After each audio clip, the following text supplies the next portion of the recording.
Hi, another big reason to start daily breath work, another big reason to start regular breath work, to have a healthy breathing habit. So in this video, I'm going to explain what dysfunctional breathing habits are, what a functional breathing habit looks like, what do I mean by dysfunctional and functional, why don't I say wrong breathing habits and right breathing habits, because there is specifically something going on over there. Many people talk about this is the right way to breathe, this is the right way to breathe, this is the wrong way to breathe, which is not true at all, which is not a scientific claim at all.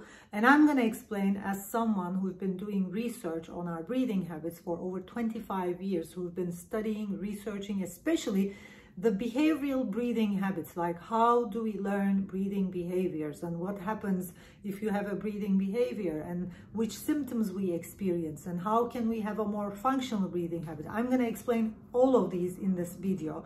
So what does a healthy breathing habit mean and what does a healthy breathing look like? Before I start that, I'm going to talk about why a healthy breathing habit is very important. So why should we, first of all, have a healthy breathing habit? Why should I bother working on my breathing? Why is having a healthy breathing habit very important? Because life equals to breath. We take our first breath, we get born, we breathe in, we breathe out, do it again and again and again. We give out our last breath and we die. So what we call life is the inhales and exhales in between. That is life. Your whole life is about your first inhale and your last exhale. And other than everything you're doing gradually, everything you're doing during the day, like you eat sometimes, you drink sometimes, you sleep sometimes, the only one thing, if you are alive in this world, the only one thing you will be constantly doing is breathing in and breathing out. So feel that. Feel the importance of that. Breath is life. And the quality of our breathing determines the quality of our lives. The better you breathe, the better you will live, because our whole bodies depend on our breath. You can live without food and water for weeks, but without breath, you can't live for more than a couple of minutes. So our breath is life.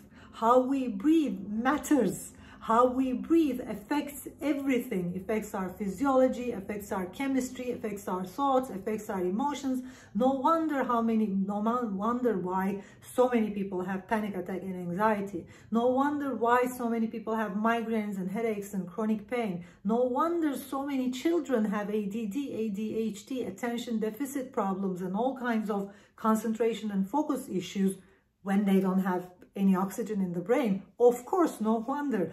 This body, our whole cells and tissues and organs function well and live with breath.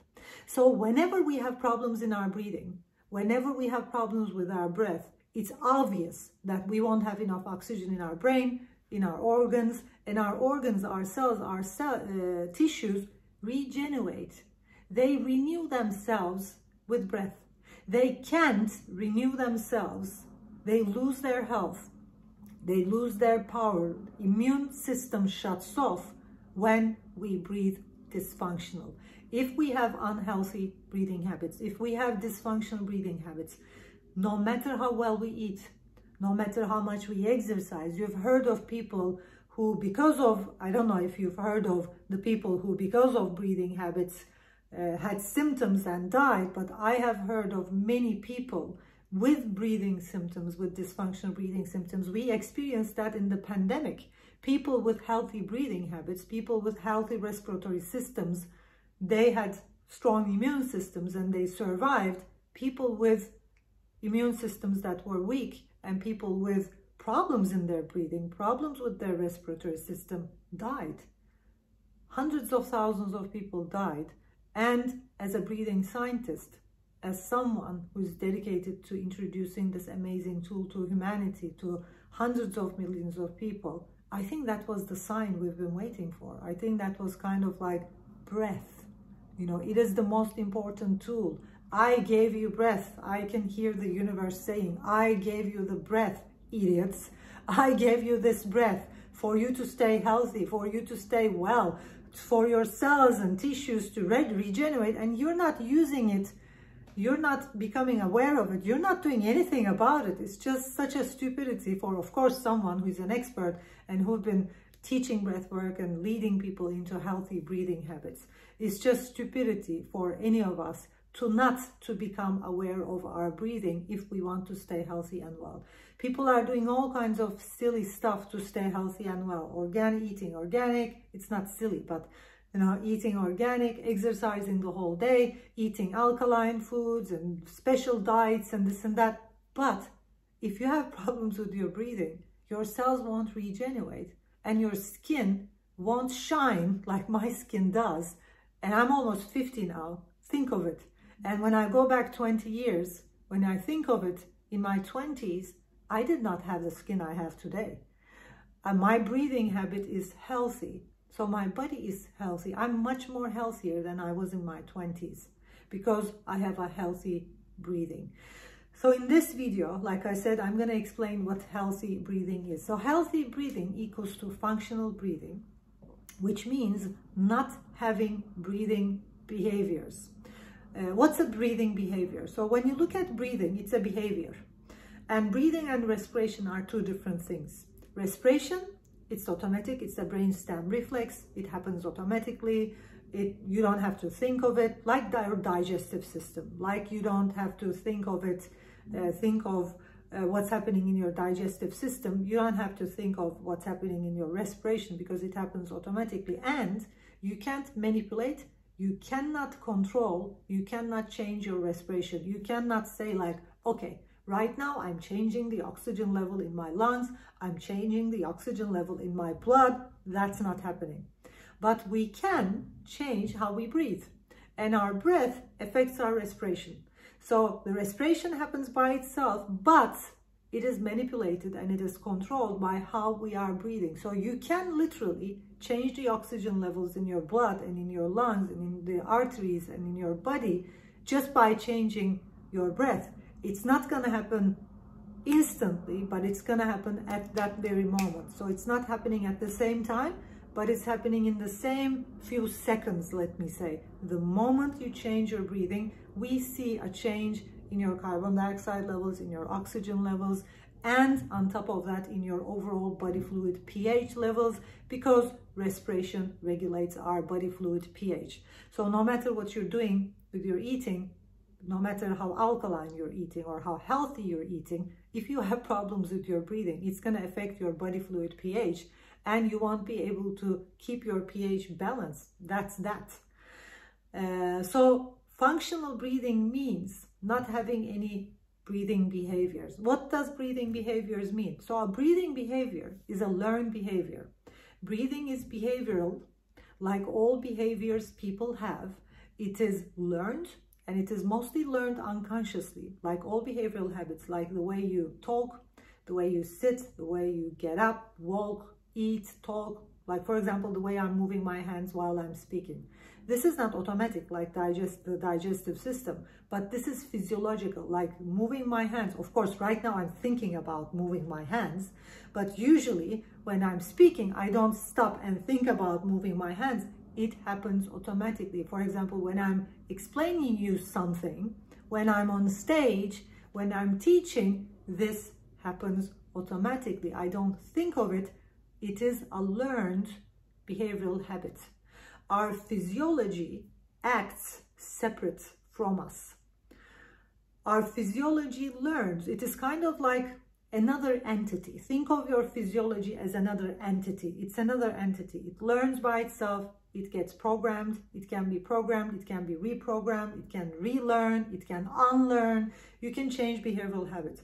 But the most important thing is your physiology learns. And as you learn body postures, as people have tics, as people have wrong and dysfunctional postural habits, we also learn breathing behaviors, behavioral habits on our breathing. Some of those habits are okay. They're good. They don't change anything in our respiratory physiology, chemistry. Some of them are functional, or even if they do, they support the respiratory system. This is very important. What I call, or what we call as breathing scientists, as functional breathing, is a breathing habit that can be learned. So there are two ways of breathing functional. The first way of breathing functional is not having any breathing habits at all, which means letting the respiration do its job, letting the physiology do its job. That's the ultimate level we want you to get to. And that can happen by practicing different breathing modalities and by working on your breath and becoming more aware on your breath and using breath work and using breathing techniques and using different breath work tools each and every day. The second is having a few breathing habits and breathing behaviors, but those behaviors supporting the respiratory system. So if you have a breathing behavior and that breathing behavior is supporting the respiratory system, is supporting the respiratory chemistry, and is supporting the respiratory physiology, that's awesome. If your learned breathing behavior, and most of us have learned breathing behaviors that do not support the respiratory system, that do not support the respiratory physiology and chemistry, which leads to symptoms called hypocapnia or hypercapnia, which means it changes. So if you have a breathing habit, a learned breathing habit, you're probably asking now, why do we learn breathing habits? What's the reason behind that? I'm going to explain it, but just to answer your questions, because of some emotional reasons or some reasons, we want to keep ourselves in some states, let me say. It's like over the years, with all the research I've been doing and study I've been doing, I have recognized and I have found out that people learn breathing behaviors for emotional reasons. It's like you want to manipulate your emotions, and I'm going to explain it in a few minutes. So if you have breathing behaviors that are not supporting the respiration, that are not aligned with respiratory chemistry, which means that are not aligned with how the respiration should be. So each moment for us to have a healthy body, for us to have a healthy chemistry, for us to be healthy physically and chemically in our body, in our system, there has to be a balance. For example, you probably heard of the 7.4, the magical pH number. So that's the ultimate healthy pH for people, because when your body is, I'm talking about chemistry here, the body fluid chemistry or the chemistry of our body. So when the chemistry of our body, when our pH levels are 7.4, it is a magical number, and you feel with that number. So this part is very important. I'm talking chemical, but I'm also talking chemistry, but I'm also talking psychology. I'm also talking about psychology, because these are the same thing. Listen to me very carefully. Whenever, and you can research this, it's like there are thousands of scientific research on this specific topic I'm talking about.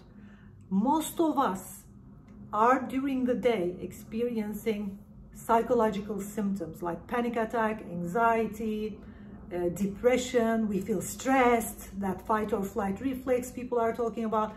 These symptoms, most of them are actually chemical symptoms. Listen to me carefully.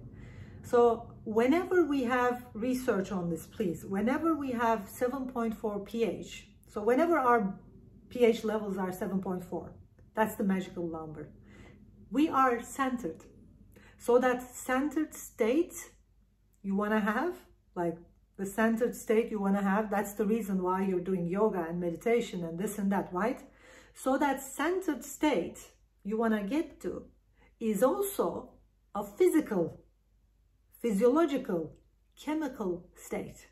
And people just don't recognize this. People go out there and do all kinds of mindfulness practices and psychological practices, listen to that, listen to this, but they don't understand that centeredness is not just a feeling, it is something physical, it is something chemical. And the chemistry of being centeredness, listen to this, the chemistry of centeredness equals to 7.4 pH. So the chemistry 7.4, the pH level 7.4 is the magical level for all of us, because whenever our whole body is at that pH, we feel centered, we are balanced, our mind thinks balanced thoughts, our perceptions, there are no perceptions, we are in the moment, we are fully connected with the moment, we are fully centered, we are experiencing our higher levels of consciousness. We are tapping into a very balanced mindset without perceptions, and we see the truth. We do not have emotional ups and downs. We do not experience emotional triggers. We do not experience emotions like fear, panic, anxiety. We do not experience emotions like hyperactivity and all that, joy as well. We stay balanced and we stay calm, and that's the ultimate state for humankind, which is 7.4 pH. That's that simple, and yet we can't stay there. Why? Because our body fluid chemistry is managed, regulated by our respiration, and we have millions of people have dysfunctional breathing habits. Breathing habits you don't even know about. Like I said in the beginning, your physiology learns breathing behaviors. So your physiology learned breathing behaviors many years ago, unconsciously probably, and you're not even recognizing it. Like I said, like you move your hands, you do something with your breath, you don't recognize it. Whenever you change your breath, the moment you change your breath, it affects the respiration. It affects the carbon dioxide levels and the oxygen levels in the respiratory system, and immediately it affects your body fluid pH, and you don't stay in 7.4. What happens is, whenever you are breathing dysfunctional, if you have dysfunctional breathing habits, you're not aware of it. Awareness is the key, and I talked about awareness in my last video. Breath awareness is the key. If I'm not practicing breathing every day, if I'm not practicing different ways of breathing every day, if I have no awareness in my breathing, in how I breathe, and I have dysfunctional breathing habits getting triggered during the day, what happens is every time you breathe dysfunctional, every time you change your breathing without even recognizing it, your body fluid pH changes, your respiratory chemistry changes due to the oxygen level, carbon dioxide level, which is called scientifically hypocapnia and hypercapnia. Hypocapnia is lowering the carbon dioxide levels. Hypercapnia is high carbon dioxide levels. And whenever you have oxygen levels low, oxygen levels high, carbon dioxide levels low, carbon dioxide levels high, that affects our body chemistry. Our respiratory chemistry affects our body chemistry, and we can't stay in 7.4 pH. We either go too much alkaline, which is called respiratory alkalosis, hypocapnia, which affects the body fluid pH. When you go into respiratory alkalosis, people think respiration and the overall body fluid pH is different. No, respiration affects the overall body fluid pH. It's like if you go into hypocapnia, if you're experiencing respiratory alkalosis, you are alkaline, too alkaline. Your whole body pH is way beyond above 7.4. What happens? The symptoms, the scientifically well-known symptoms of hypercapnia, the scientifically well-known symptoms of too alkaline pH in the body, panic and anxiety and your heart beating too fast and flight or fight reflex and stressed and hyperactive and can't calm down. And in the end, you won't have enough oxygen in the brain, attention deficit problems, ADD, ADHD. These are all well-known symptoms of hypocapnia. Just check it, Google it, read a respiratory science book. 200 well-known symptoms, over 200 well-known symptoms of hypocapnia. You might be experiencing all those symptoms. Headaches and migraine and body pain and neck pain, chronic pain, back pain, panic and anxiety and fear and all those feelings. That's alkaline. That's being too alkaline. That's respiratory alkalosis. That's having a breathing problem. And what you can also be experiencing is high carbon dioxide levels, acidic. You can also be, due to your breathing habit, Whenever your breath changes, your respiratory chemistry changes. If your respiratory chemistry goes too much, if you have high carbon dioxide levels, if you're a shallow breather and you're doing sports and your body is releasing too much lactic acid and this and that, not to go into detail, you're going to be experiencing respiratory acidosis. And whenever you experience respiratory acidosis, you know what? Your whole body goes acidic. No matter what you eat, no matter what you're doing, your whole body goes acidic below 7.4. What happens? You feel out of energy, you feel depressed, you think there is no meaning of life, I want to die, why am I living, why am I even here? It changes your thoughts and your perceptions and how you feel. Our breath, that's why, affects how we feel, how we think, because it affects our chemistry. And most of the psychological problems people are experiencing, which are called psychological, are actually chemical problems. I have seen that they are chemical problems. How do I know that? Because I have worked with enough people, tens of thousands of people join my courses over the 20 years.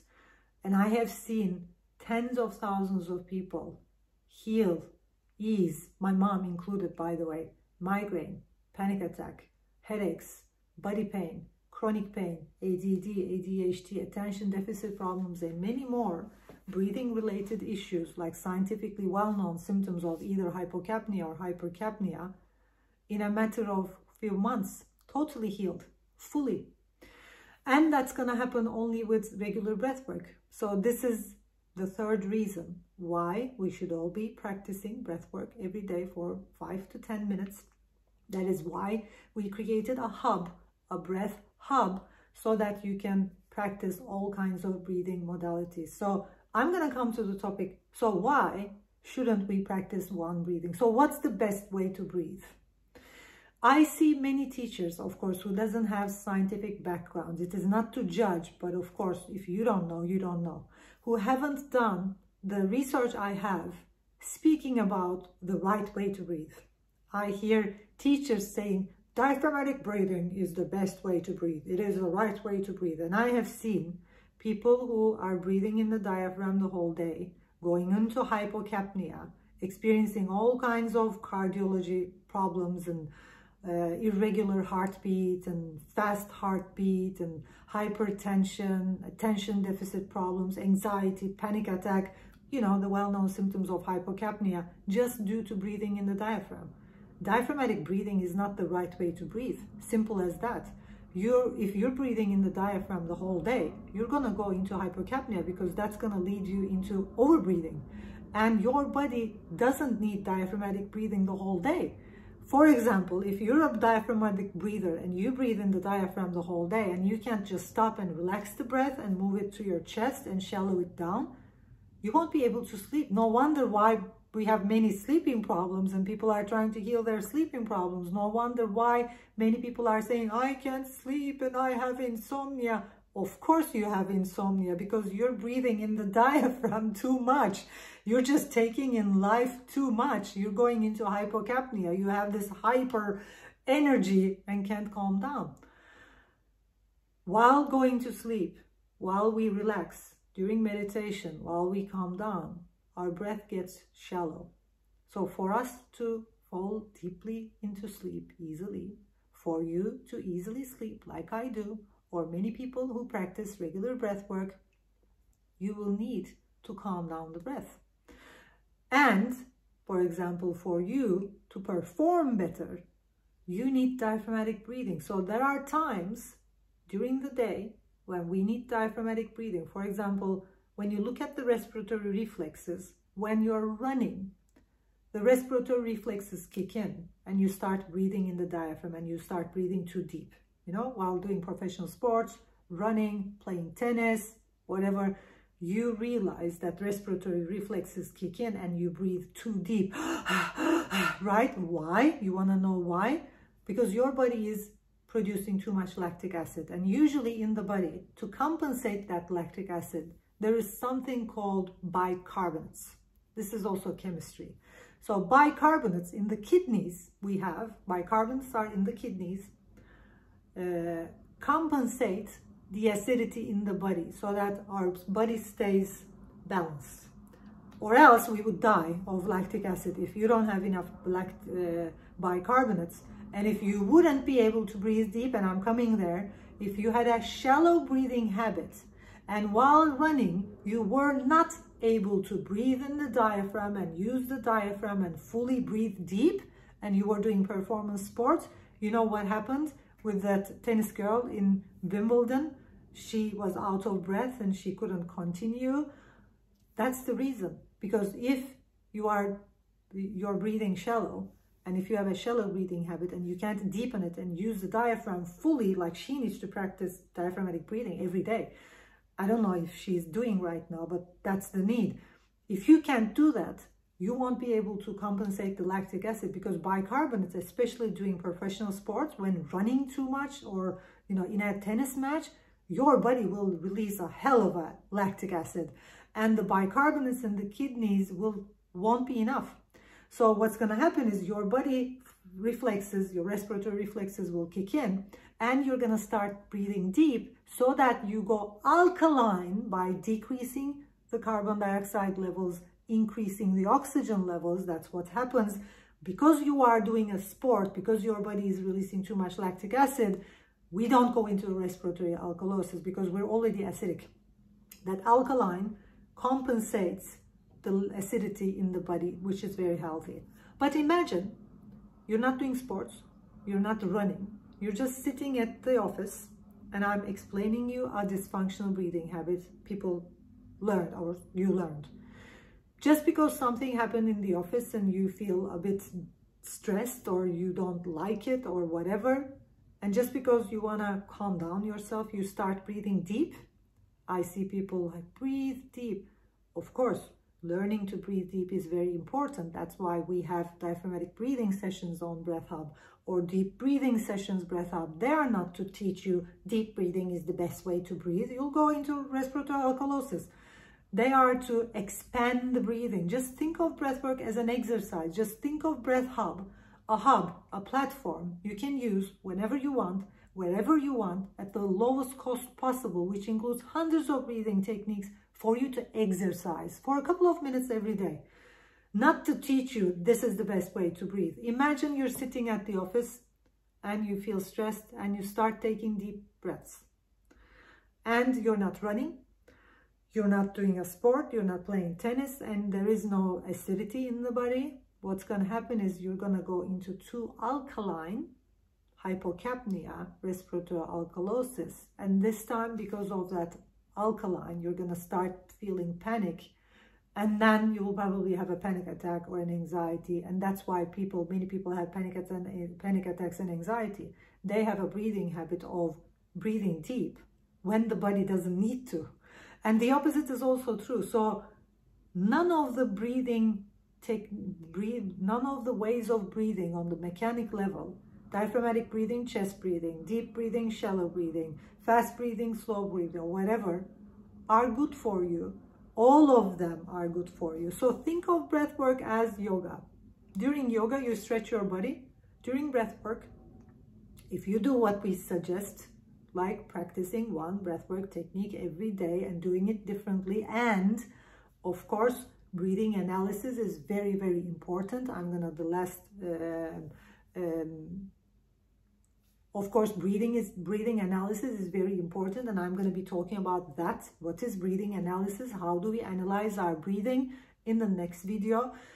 Analyze your breathing. There is a unique algorithm. I have been working on this for decades, for over 2 decades now, the breathing analysis algorithm. You can't find it anywhere else, but only on Breath Hub.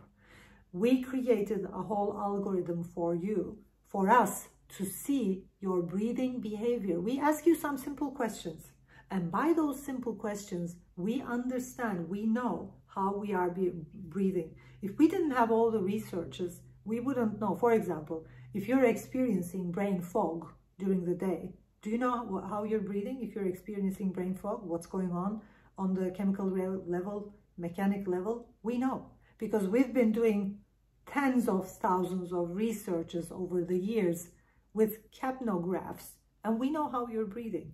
And we know why you're experiencing that. We know exactly why you're experiencing panic attack, anxiety, what you're doing with your breathing. So if you want to change your breathing habit and if you want to breathe more functional, first of all, download Breath Hub and get the breath analysis.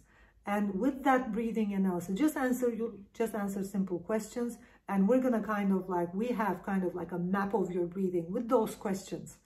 Because we have been doing a lot of research on that. And afterwards, we're going to lead you into a customized journey, maybe 30 days, maybe 60 days, 90 days, I don't know how long. And then at the end of that journey, we'll still check your breathing. You're going to have another breathing analysis, and make sure you send us emails and send us messages. There's a whole group of breath workers, more than 300 breath coaches, breath workers involved in this project, ready to answer your emails, ready to answer your messages. If you need personal support, if you need one-to-one sessions, if you need answers to your questions, make sure you send us emails and we can organize a 10-minute, 15-minute quick session with one of our breath workers and breath coaches, one of our experts in our team, so that we can lead you into a more functional way of breathing. So imagine breath work as stretching your breath, and you will need that stretch so that you can have a functional breathing habit. And the moment you have a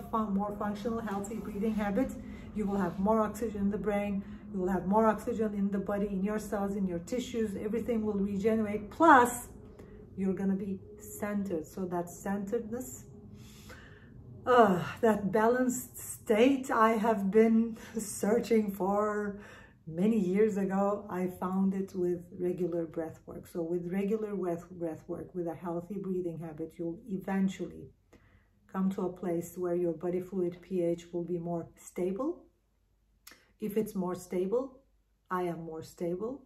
So unlike many people staying stable and balanced and centered is possible 24 hours a day, 7 days a week. If you don't have any dysfunctional breathing habits getting triggered, if your chemistry doesn't change, you don't go there. It's like you don't go into that energy, you know what I mean? Because those energies are chemical. It's like you experience anxiety, panic attack, fear, because your chemistry changes. Just imagine, what if your chemistry didn't change and it stayed at the ultimate level, your whole physiology? You would boost. It's like your immunity would boost and your skin would be shining and you would be much more healthier and well, and emotionally and mentally and spiritually you would be centered and balanced. I'm looking forward to your messages. Make sure you send us messages and your questions, and make sure you click on like and subscribe to our YouTube channel. In our next video, I'm going to explain the 4th reason why we should all be practicing breathwork, and I'm going to explain you the system called, the unique algorithm we have called breath